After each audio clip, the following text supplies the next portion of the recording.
Lakad tayo ngayon sa ice. Ha? Tingnan ninyo. Madulas. Sabi ko yung mati mauna siya para alam ko. Bas? Para alam ko. Grabe, lamig. Pero ang daming tao ngayon dito. Sa likod namin. Nasa, papunta sila doon sa taas. Kami dito lang siguro kami. Hindi naman malalayo yung ano. May parkingan kasi namin ba. Nakman, nakman. Jetzt genug. Weiter. Ja. Martin, was sagst du?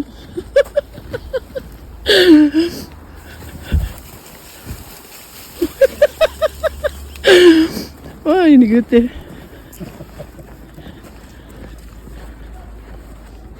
Naapsa na natin sa likod natin. Nauna na sila. Di ba? Una na mo sila kayo para mag-video-video ko. Uy, masakit na sa likod na ito, ani. Oh, darang nandyan kami nag-parking, oh.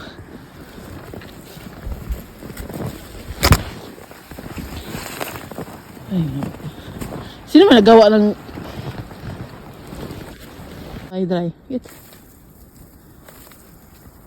Wow, sige, sige. Sige, bata. Paita. Sabi ko sa'yo, Martin. Toto ka talaga, Martin, ba? Uy! Ay, nahan kay... No! Uy!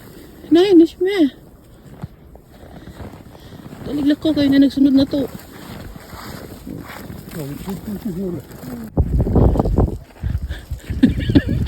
Martin, puro... Ala, ala, ala! Gawas kayong bulk na rin, ah. Verstick din di ik, eh. Ha? Ikaw ginang dahilan, Martin.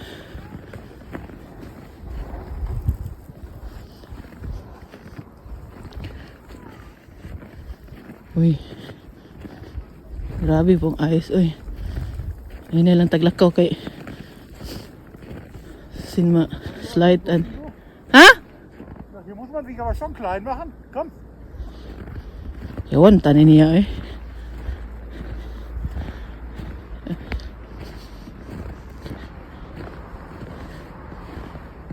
Magandang umaga sa inyong lahat or tanghali na dito, no? Sa Pilipinas, ano na ngayon? Gabi na. Ako'y nag-prepare ng ano ba yan? Nagbulol-bulol na. Nag-prepare ng lunch ni Martin. Simula noong Lunes, puro talaga potato yung ni-prepare ko sa kanya. Kasi si Martin, yung patatas, parang rice din yan sa kanya. Para sa atin ba? Hindi tayo mga ano kung walang rice. Gusto talaga natin paminsan. Yung iba nga, hindi kakain ng rice araw-araw. Ako, sanay naman ako hindi mag-rice araw-araw. Pero yung iba, hindi talaga kaya hindi mag-rice, no? Lalo na sa atin, rice talaga. Dito sa Germany, sanay din ang mga German sa patatas. Kaya, ginawan ko si Martin ngayon ng rosemary kartoffel. Ito, ilalagay ko siya sa back open. Dito sa aming microwave. Microwave ba yan? Back open. Nahambot lang. Tama ba yung sinabi ko? Ano natin siya ng 45 minutes dito. Nagawa ko na to last time.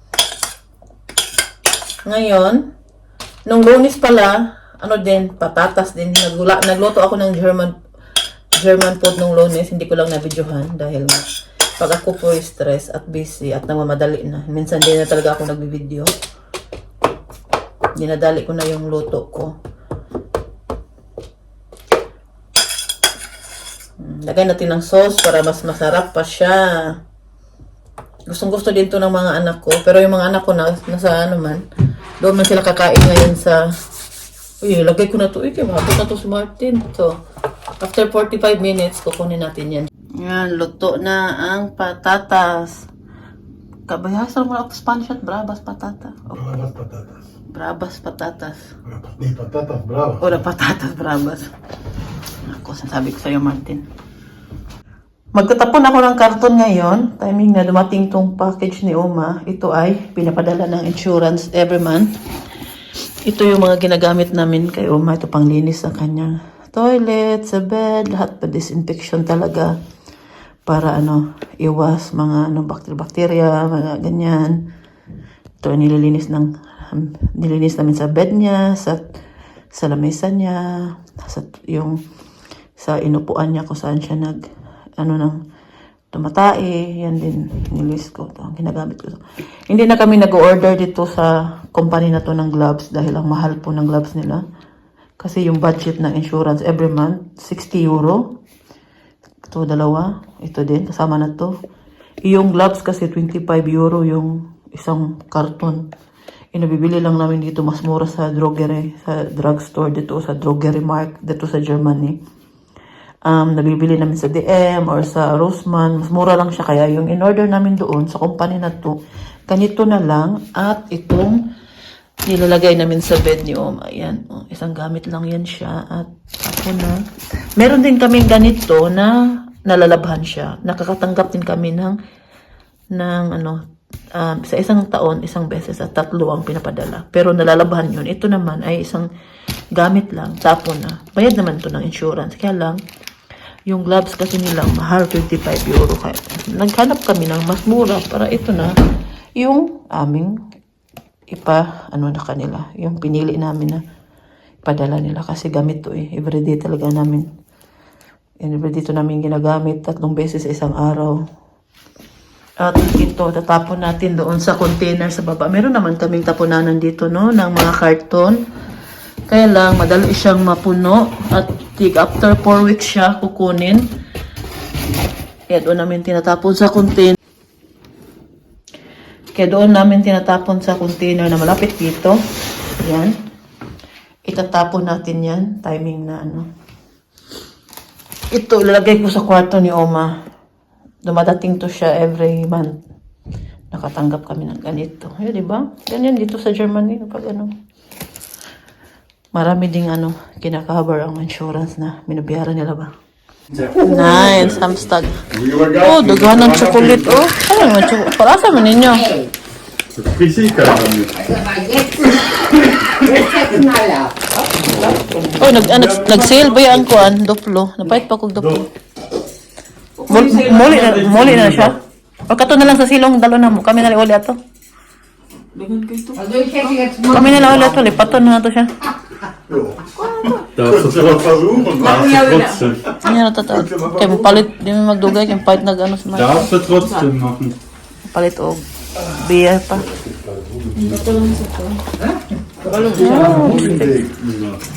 Sige ba loyo, mama?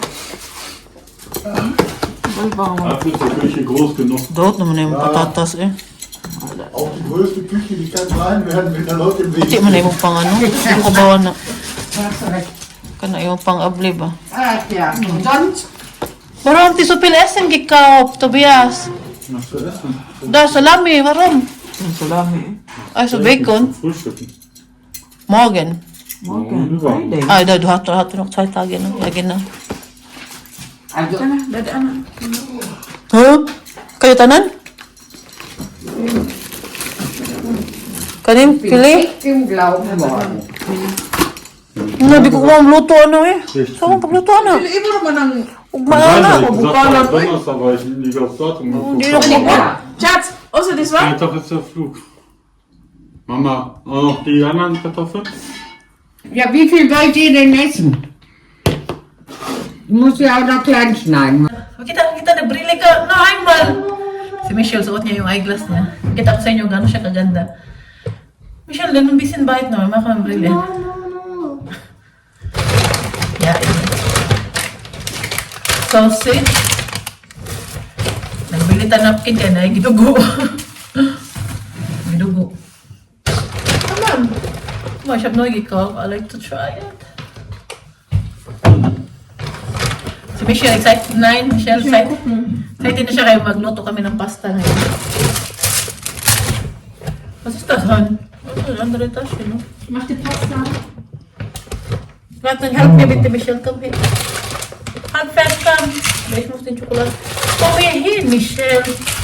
Ikaw so, nurukin. Come on. Come here.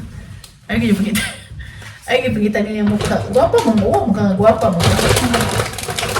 Para di siya ako. Pag walang kilay, ayaw magpakita. Luto kami ni Michelle ng pasta.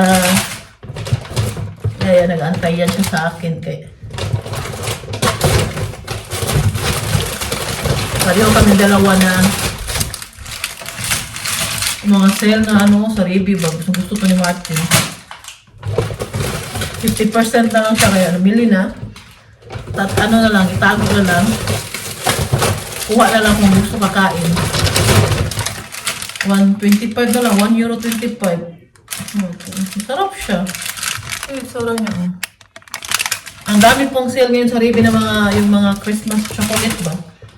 50% na lang. Pathetic na. Nainis na ako yung taste. Ribi, undecided ah. At yung pinamili namin, nabili ako ng Thailander na sabaw sa Ribi. Tapos na siya, initin lang. Pero mukha siya masarap. Ang daming sili, oh. Kita niyo yan, daming chili. Gutom na talaga ako. Wala pa akong tanghalian. Kasi ano na. 7 na. Alas 7 na dito. Yung anak ko, nag-video din siya. Binidyohan niya yung mama niya. Napakaganda. Next to. Nabili din ako na magluto tayo. Pakita ko sa inyo paano namin lutuin ang aming pasta. First to siya. Bili din ako ng Oreo. Oreo na donut para sa ano ni Fiona bukas sa ang baon niya ba. Lagyan ko ng konting chocolate or donut. Michelle, bring Mama here. Wanna help Mama here? Come, baby. Dali, baby. Katse, die ganze Zeit drin, Michelle, ne? Sagst du gleich nein? Sabi ko sa kanya, yung pusa, hindi mo na naman pinalabas. May photo album pala ako dito. Yun niya si Philip at si Fiona, liit-liit pa. Ngayon, binata. Binata. Binata at dalaga na. Ay, ano pala to?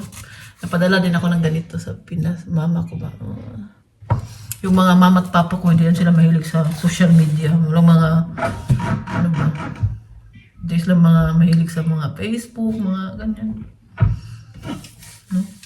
Try natin itong Fanta, zero sugar, fruity. Masarap to siya guys. Try natin.